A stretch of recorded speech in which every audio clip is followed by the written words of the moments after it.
the act of creating something together, an artistic product, directly with their hands, with their voice, with their body, gives them this feeling of empowerment, of accomplishing something beautiful and together, regaining self-esteem, transformation of these bad feelings in friendship, in sense of safety, this is very important, and sense of community and belonging.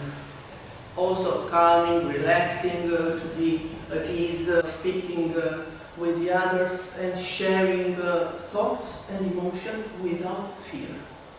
These are our goals with the music therapy. It's a therapy, it's not only music. We can use, of course, the melody, but also a percussion piece. And you will follow me. If I'm doing very piano, you are doing with me. You follow. If I'm increasing the volume, you follow me. Diminuendo the crescendo, okay? And this gives the sense of being together. We are together. You are followed.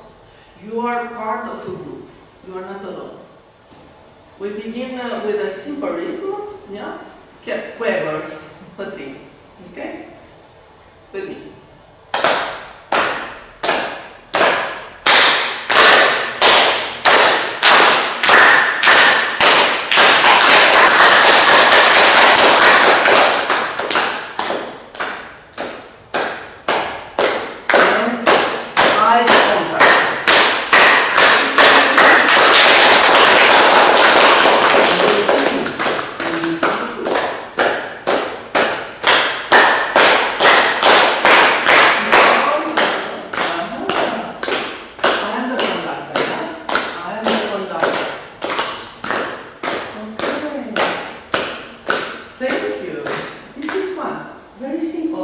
But we make something together. And we are perfectly synchronized. Now I would like to work on this giving the support, forming like a network for the person that has something to communicate and has difficulties with the words. So we do all together, only this. And at a certain point, so a rhythm very basic, okay? And I will indicate one of you, and this will have its own rhythm. It's like a soloist in the middle of the accompanying orchestra. If I indicate Miruna, she will find her own rhythm, and we are supporting her. We are going, keeping our pace constant, like a network of safety under his improvisation, his or her. Okay? We try this. So this is comforting. This is supporting. Let's go. This is the network. Right.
It's our melody.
Everyone contributes with a few words, with a phrase, and we work together.